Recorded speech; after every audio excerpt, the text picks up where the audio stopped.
Dizem que o poder absoluto corrompe, que ele transforma homens em deuses e deuses em monstros. Mas para Marco Aurélio, o poder absoluto foi uma sentença de isolamento perpétuo. Ele não era apenas um imperador. Ele era a última viga de sustentação de um teto que desabava sobre a cabeça de milhões. Enquanto o mundo dormia, ele vigiava o abismo, e o abismo faminto devolvia o olhar. Imagine acordar todos os dias, sabendo que cada palavra sua pode erguer cidades ou condenar linhagens inteiras ao esquecimento. Para Marco, a púrpura imperial não tinha o brilho da glória, tinha o peso do chumbo. Ele foi o homem mais poderoso da terra, mas viveu como um prisioneiro do dever. Ele não buscava a história o caçou e o acorrentou ao destino de um império que já tinha data para morrer. Ele era o médico de um paciente terminal chamado Roma. Como não enlouquecer quando se tem o direito divino de ser um tirano? Como manter a sanidade quando o sangue de milhares está em suas mãos? Marco não recorreu aos deuses por alívio, nem aos banquetes por fuga. Ele recorreu ao silêncio. Ele entendeu que se não pudesse controlar o incêndio que consumia o mundo, ele teria que controlar o incêndio que tentava consumir sua alma. Ele governava o mundo, mas sua maior batalha era governar a si mesmo, pois ele sabia de uma verdade que poucos ousam encarar. O que é bom para a colmeia não pode ser ruim para a abelha. Mas o que acontece quando a colmeia decide queimar? O ano era 165 d.C. O inimigo não tinha rosto, não usava armadura e não respeitava fronteiras. A peste antonina chegou como um sopro invisível, trazida por soldados que retornavam do Oriente. Em poucas semanas, a cidade eterna cheirava à morte. Não havia vacinas, não havia ciência moderna, apenas orações inúteis a deuses que pareciam ter abandonado a humanidade. Marco Aurélio não olhava para o povo do alto de uma varanda segura. Ele ouvia os gritos dos moribundos ecoando pelos corredores de mármore do seu próprio palácio. Com a peste veio o colapso. A economia ruiu, o comércio parou e o exército perdia 1000 homens por dia. Onde outros tiranos teriam dobrado os impostos para manter sua opulência, Marco fez o impensável. Ele ordenou que os tesouros do trono fossem trazidos ao fórum. Taças de cristal de Alexandria, móveis de ouro maciço que pertenceram ao seu pai adotivo, Adriano, e até as túnicas de seda purpúrea da imperatriz. Ele leiloou o próprio status. Ele não estava apenas vendendo objetos, ele estava vendendo a ideia de que um imperador é, antes de tudo, o primeiro servidor da república. O sacrifício não foi apenas financeiro, foi físico. Marco recusava o conforto dos palácios de veraneio. Enquanto o povo sofria, ele permanecia no epicentro da crise. Sua saúde, sempre frágil, era negligenciada em nome do dever. Ele entendia que a autoridade moral não nasce da coroa, mas da empatia radical. Se o povo passava fome, o imperador jejuava. Se o povo morria no frio, o imperador escrevia sob a luz de uma única vela em uma tenda úmida. Ele não liderava por decreto. Ele liderava por presença. No final, o ouro vendido não comprou a cura para a peste, mas comprou algo mais valioso, a esperança de que o poder poderia ter alma. Ele provou que um homem pode possuir tudo e, ainda assim, não ser possuído por nada. Marco Aurélio atravessou o deserto da crise, despojando-se de sua glória exterior, para fortalecer sua cidadela interna. A dignidade de um homem não é medida pelo que ele acumula no banquete, mas pelo que ele está disposto a sacrificar no deserto. Imagine escrever o guia de sobrevivência espiritual mais influente da história, enquanto seus dedos congelam nas margens do Danúbio. Marco Aurélio não escrevia para a posteridade. Ele não buscava prateleiras de livrarias. Ele escrevia as meditações para sobreviver ao dia seguinte. Cada frase era um curativo em uma alma exposta ao horror. Ele lutava contra a depressão silenciosa, contra o cansaço que nenhum sono curava e contra a vontade humana e devastadora de simplesmente desistir de tudo.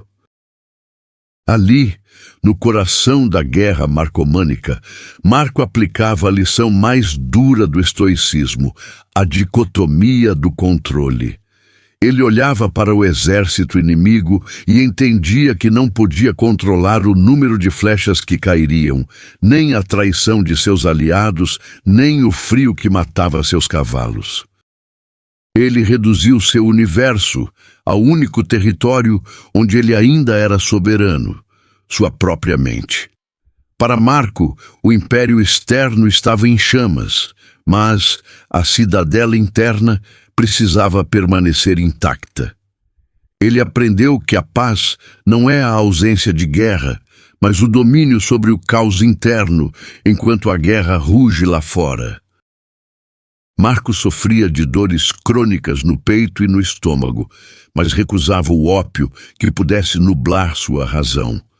Ele preferia a dor lúcida à euforia artificial. Suas notas eram diálogos terapêuticos. Ele dizia a si mesmo: acorde e cumpra seu dever como um homem. Ele se repreendia pela vaidade e se consolava pela perda dos filhos. Ele era o médico e o paciente terminal ao mesmo tempo. As meditações são, na verdade, os prontuários de um homem que se recusou a morrer moralmente antes que seu corpo falhasse. Quando o peso da coroa ameaçava esmagar seu espírito, Marco praticava a vista do alto. Ele se imaginava olhando para Roma e para as batalhas de cima das estrelas. Ele via imperadores e escravos como grãos de areia sendo soprados pelo tempo. Essa perspectiva dark e realista não o tornava indiferente, mas o tornava invencível. Se o tempo devora tudo, então a única coisa que importa é como você se comporta neste breve instante de luz antes da escuridão eterna. Você tem poder sobre sua mente, não sobre os eventos externos. Perceba isso e você encontrará sua força. A traição tem um gosto que nenhuma filosofia consegue neutralizar de imediato. Avídio Cássio não era apenas um general. Era o braço direito, o homem em quem Marco depositava a segurança do Oriente. Quando o boato falso da morte do imperador se espalhou, Cássio não chorou. Ele se coroou. O mundo antigo funcionava sob uma lógica simples. O sangue se paga com sangue. Roma prendia o fôlego, esperando que o filósofo se tornasse o carrasco. Todos esperavam um rio de sangue. Marco Aurélio, em silêncio, preparou um oceano de misericórdia. Existe uma solidão profunda em tentar ser um homem bom em um ninho de cobras. A traição de Cássio revelou a Marco que sua corte estava cheia de abutres esperando sua queda. Ele estava cercado de homens que falavam de honra, mas sonhavam com a púrpura. Esse foi o golpe final em sua saúde já debilitada. Seus pulmões falhavam, seu estômago queimava, mas era o seu coração que carregava o peso de saber que a lealdade é uma mercadoria cara. Ele percebeu que o trono era um pedestal onde ele estava exposto a todos, mas compreendido por ninguém. Quando Cássio foi morto por seus próprios subordinados, Marco lamentou. Ele não lamentou a perda de um rival, mas a perda da oportunidade de perdoá-lo face a face. Ele proibiu a execução da família de Cássio e ordenou que o Senado não perseguisse os conspiradores. Ele disse: "Não vamos permitir que nossa filosofia seja apenas palavras." Ao queimar as cartas sem ler os nomes dos traidores, Marco limpou sua alma da tentação do ódio. Ele não queria governar um império de medo. Ele queria governar a si mesmo com justiça. Aquela facada nas costas, destinada a matá-lo, acabou por eternizá-lo.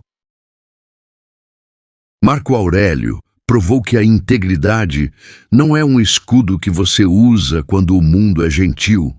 É a armadura que você veste quando o mundo tenta te corromper. Ele se recusou a dar ao inimigo a satisfação de transformá-lo em um tirano. Ele venceu a guerra contra o próprio ego no momento em que escolheu a clemência em vez da espada. Ele saiu dessa crise com o corpo quebrado, mas com a alma invicta. A vingança suprema consiste em não se assemelhar àquele que cometeu a injustiça. A história é um tribunal implacável, e a maior acusação contra o filósofo não vem de suas batalhas, mas de seu próprio sangue. Muitos perguntam: por que Cômodo? Por que o homem que pregava a justiça entregou as chaves do mundo a um narcisista que se via como a reencarnação de Hércules? Talvez Marco, em sua fé inabalável no potencial humano, acreditasse que a educação e o exemplo poderiam vencer a natureza selvagem de um filho. Ou talvez, como um estoico que aceita a ordem cósmica, ele soubesse que as eras de ouro precisam terminar para que o ferro ensine novas lições à humanidade. Ele olhava para o filho e não via um monstro. Via sua última e mais dolorosa tarefa: aceitar o inevitável. Março de 180 d.C., às margens do Danúbio, em Vindobona, hoje Viena. O corpo que sustentou o peso do mundo por 19 anos estava finalmente cobrando a conta. Marco Aurélio morreu no frio, cercado por soldados que o amavam e longe do sol de Roma que ele tanto protegeu. Ele não morreu em um leito de plumas, morreu em um leito de dever. Em seus últimos momentos, ele não pediu por templos em seu nome ou estátuas de ouro. Ele deixou para trás um amontoado de pergaminhos, um diário de sobrevivência espiritual que ele nunca quis que ninguém lesse. Ele morreu como um estranho para o mundo, mas em total comunhão consigo mesmo. Para Marco Aurélio, a vida nunca foi uma valsa elegante entre prazeres e honrarias. Foi um combate corpo a corpo contra o próprio ego, contra a dor física e contra a decadência de uma civilização. Ele não dançou com o destino, ele lutou com ele, segurando cada golpe com a firmeza de quem sabe que a verdadeira vitória não é conquistar o mundo, mas não ser conquistado por ele até o último suspiro. Enquanto outros dançavam com a fortuna, Marco Aurélio lutava com o dever. Sua última batalha não foi contra bárbaros, mas para morrer tão íntegro quanto viveu. Roma caiu. As legiões que Marco comandou viraram poeira, e as estátuas que o homenageavam foram decapitadas pelo tempo ou por bárbaros. Mas o que aquele homem escreveu na solidão de sua tenda, à luz de velas e sob o peso da exaustão, ainda ecoa. O império físico de Marco Aurélio ruiu, mas seu império espiritual permanece intacto. Ele não nos deixou um mapa de conquistas, mas um manual de sobrevivência para o caos que habita dentro de nós. Onde quer que haja um homem lutando para não ser corrompido pelo poder, Onde quer que haja uma mulher mantendo a calma sob uma pressão insuportável, Marco Aurélio vive. Ele provou que as circunstâncias externas, por mais sombrias ou gloriosas que sejam, são apenas o cenário. A verdadeira peça acontece no palco da alma. Ele não foi apenas o último dos bons imperadores de Roma. Ele foi o imperador definitivo de si mesmo.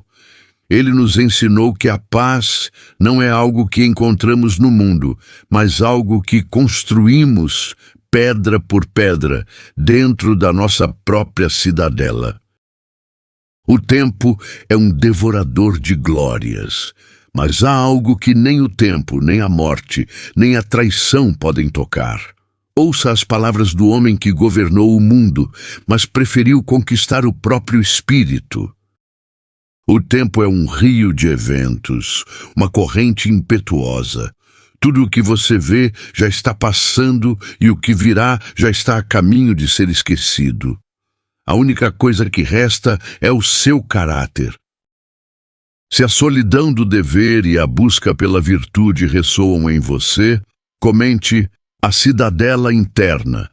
Inscreva-se para continuar explorando as sombras daqueles que moldaram a história com silêncio e caráter. Domine a si mesmo antes que o mundo tente dominá-lo.